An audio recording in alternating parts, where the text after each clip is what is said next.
My name is Erica, and I'm so excited to be joining you here today for Compass Kids Live. Families, if you're joining online right now, go ahead and comment in the comments below. We want to know that you're here.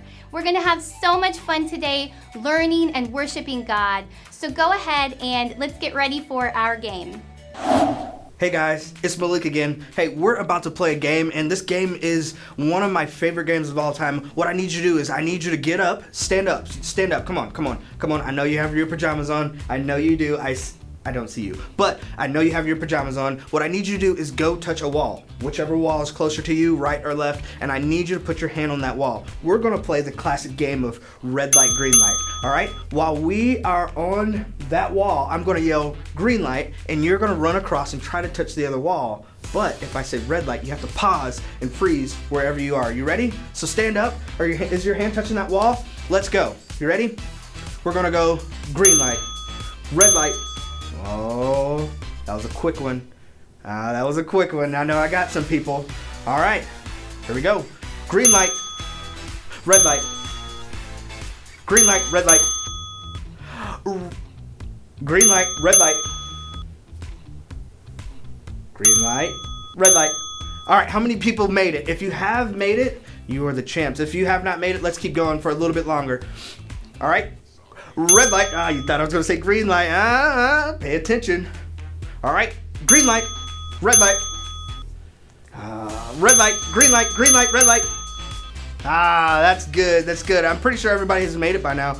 Or unless you live outside, you haven't made it to the other wall. But thank you guys for joining us for the game.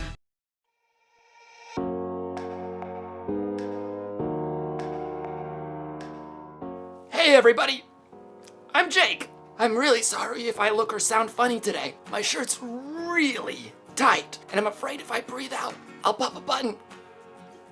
I gotta breathe! Today, I'm gonna talk to you about humility. Humility is putting others first by giving up what you think you deserve. One of the ways I like to put others first. So you're probably thinking that the smart thing to do would be to change shirts.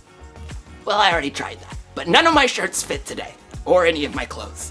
At first I thought maybe I had gained a little weight. I mean, I have been eating a lot of mustard-filled donuts lately, but even my shoes don't fit, and I don't think I gained any weight in my feet. Almost got it, almost. Or my head. I don't know what's happening right now. Wait a second. I bet one of my friends is playing another April Fool's Month surprise on me. They switched all my clothes with smaller versions of my clothes. Man, that's elaborate. I gotta do something now. That's the rules of April Fool's Month. Somebody does something to me, I've gotta do something back. Something big. Something that's never been done before. I'll put a bucket of confetti over the door. So whoever walks through will get a bucket of confetti all over them. Yeah! Jake, you're a genius! Nope. Easy, boy.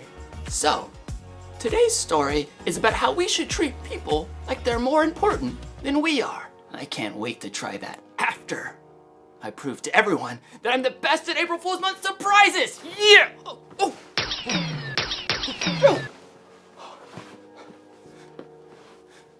How many buttons does this thing have? The Bible. It's 66 books of history, stories, letters, and poetry that fit together to form God's one big story.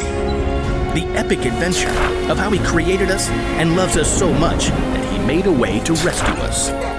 As we travel through the Bible, from Genesis to Revelation, we discover people who met God and found their lives changed forever. And now for an amazing story, inspired by the book of Philippians, chapter 2, verses 3 through 8. Jesus' life and death and resurrection changed the way everything works. It changed how we view others and how we treat them. One of Jesus' followers, a man named Paul, wrote about it in a letter to believers in Philippi. Don't do anything only to get ahead. Instead, be humble. Value others more than yourselves. As you deal with one another, you should think and act as Jesus did. Jesus was equal with God, but Jesus didn't take advantage of that fact. Instead, He made Himself nothing. He did this by taking on the nature of a servant. He appeared as a man. He was humble and obeyed God completely. He did this even though it led to His death. Let's imagine how this truth might play out today. Angus McCrane had been up since 5:30 a.m. for his job as a school bus driver. After 3 morning routes, he skipped lunch to clean out throw up and a spilled soda from the back of his bus. Yuck. Then there were 3 afternoon routes and a whole stack of paperwork waiting for him at the bus garage at the end of the day. So by the time Angus got home, he was starving. He couldn't wait to dig into this delicious ribeye he'd picked up. Gonna fire up that grill right away. While the grill heated, Angus prepared a baked potato and sautéed green beans. A little salt, a little lemon. Doo-doo-doo. Then he seared the steak to perfection and slid it on his plate alongside the fluffy baked potato and crisp green beans. Ooh. Thank you, Lord Jesus, for this food. Amen. Angus sliced off a corner of the sizzling steak and skewered it with his fork. But before he could take a bite, Oh, for goodness sake. with a regretful glance at his steak, Angus headed over to his front door and opened it. His new, chipper neighbor Marge stood there, holding an enormous Siamese cat. Hello, Marge. I am so sorry to barge in, but I just found out about a super last-minute work trip, and I don't have anyone to watch Boris while I'm gone. Angus just stared at the cat, and the cat stared back, smugly, as if he knew Angus hated cats. Well, I gotta tell you, I've never been around cats much. Oh, that's no problem. I've got everything you need right here. Angus looked past Marge to see several bags and boxes, plus an entire carpeted climbing tree. So, could you do it? Angus glanced sadly at his quickly cooling steak, but he could see Marge was a little desperate. Well, okay. It took Marge nearly 10 minutes to explain every little detail of Boris the cat's care. Finally, Angus was alone again with his steak. And Boris. Yeah, better keep those fuzzy paws away from my dinner, you hear me? But before Angus could take a bite, What on earth? Angus jumped up and hurried over to the side window. He could see exactly what had happened. That boy. Zachary Kircher was the kid who lived next door. He loved sports but didn't have good aim. He'd already dented Angus's car with a baseball and destroyed a patch of petunias playing soccer, and this time it was a rogue football that had hit the window. At least didn't break the glass. Angus saw Zachary scrambling to recover the football and make his escape, but as he tried to hop the fence, he stumbled. Serves him right. When Zachary got up, Angus could clearly see that he'd badly gashed his knee. Angus sighed, thought mournfully about his steak, and opened the window. Zachary! Sorry, Mr. McCrane. I'm leaving. No, just hold on a minute. We gotta clean up that knee. So Angus grabbed his handy-dandy first aid kit and headed outside. It took another 10 minutes to clean out all the dirt from Zachary's scrape and get it all bandaged up, and finally, Angus sat down to dinner again for the 3rd time. His steak was barely warm. I am so hungry I could eat the entire cow. But before he could take a bite. That don't sound good. Angus ran to the front window. It appeared that the neighborhood ice cream truck had swerved to avoid Zachary, who had ran into the road to chase his football. Big no-no. And now that truck was listing sideways on a flat tire. You have got to be kidding me. Angus opened the front door and headed down the sidewalk. The poor teenage driver was checking out the damage. It's my first day on the job. I wrecked the truck. They'll fire me. No. It's just a flat, son. You wait right here. With a deep sigh, Angus headed back to his garage, grabbed his handy-dandy toolkit, and showed the young driver how to remove the flat tire and replace it with a spare. Thanks. I'd totally give you an ice cream sandwich, but they might fire me for giving stuff away. Angus wiped the grease off his hands as he watched the ice cream truck ramble down the street. Speaking of ice, his dinner must be stone cold by now. Excuse me? Angus jumped a mile to see Marge standing behind him. She was wearing oven mitts and holding a hot apple pie. Steam seeped from the cracks. I can't eat this since I've got to leave. I thought you might like it. Well, glory be. Angus inhaled the heavenly smell. First I interrupt your dinner, then you help that kid next door, and now changing a flat? You sure put others first. I don't generally feel like doing it, but thank you. Angus happily accepted the apple pie. This time he would be putting dessert first while his dinner reheated in the oven.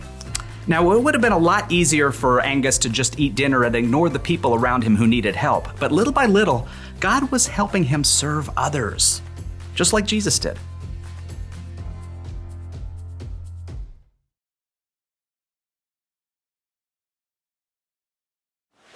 Okay, so the bucket of confetti is set. As soon as someone walks through the door, the bucket will fall and they'll get covered in confetti. But let me think for a second, because something doesn't quite fit right. I'm supposed to think and act like Jesus did when he was here. Well, how did he think and act? Jesus is like God's only son, but instead of staying in some big heavenly castle, he came here as a baby and then grew up serving people, helping people who are sick, teaching people who wanted to learn. Then he died for us and came back to life. So, how did Jesus think? He thought that people mattered a whole lot. And how did he act? He loved and served and gave up everything for people. Gave up what he deserved for me. And you know the rules. Somebody does something for me, I've got to do something back. So I took the confetti myself, so no one else would have to. I mean, it's not even a big deal. I like confetti. And these aren't even my clothes. Ugh. Sometimes putting others first gets a little messy. But you know what? That's okay. You don't put others first because it's easy.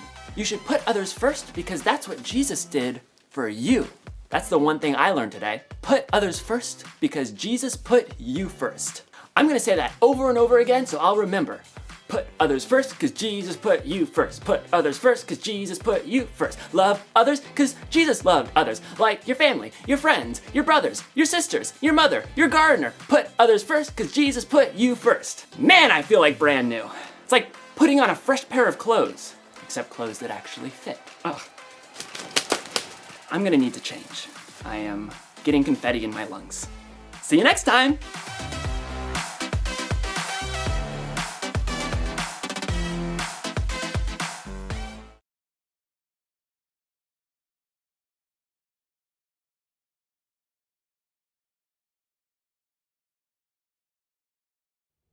What an awesome time we had learning about our bottom line this week, that we can put others first because Jesus put us first. Let's go ahead and pray. God, thank you so much for this morning and for all the families that joined us online, God. I just pray your special blessing and protection over them, Lord. And I also pray that we take this message to heart and we put others first because you showed us the ultimate example of putting us first, God. We love you and we are so thankful for this day. Amen. Parents, go ahead and check out our God Time devotionals for extra activities to do all this week. There's also the ParentQ app, which has awesome information for you all. And also, be sure to check our Facebook pages for different extra activities that we will have all week long. Thanks so much for joining us. See you next week.